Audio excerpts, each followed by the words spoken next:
วัสดีจากข้าวใส่เรือวันนี้จะมาหาครูห้องเพลงไก่ห้องน้ำมวนที่สุดมีบักเติมมือหัดแต่ว่าจากข้าวใส่เพียงอยู่แล้วเด้อขอนักห้องชายที่มีเสียงเป็นพลังพิเศษมาจาก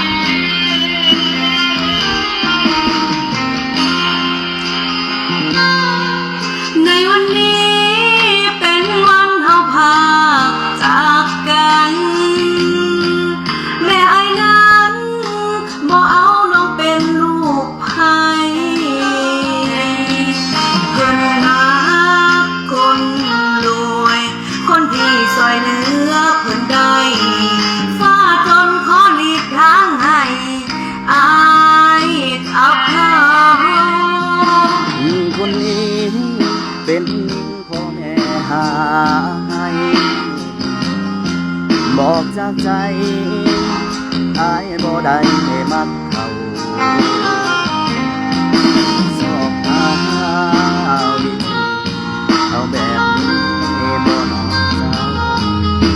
มียังให้อายนั้นเว้าออกมาเขาพากันมาหลักนี้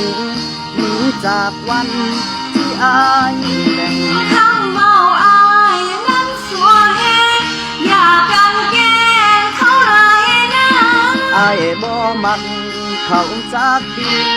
สิให้เอาจังได้ว่าให้อายนั้นสมมติว่าผู้หญิงคนนั้นเป็นน้องไปจุดน้องสองเฮาพากันหลักนี้ปากบ่ดีวิธีนี้บ่ถูกต้อง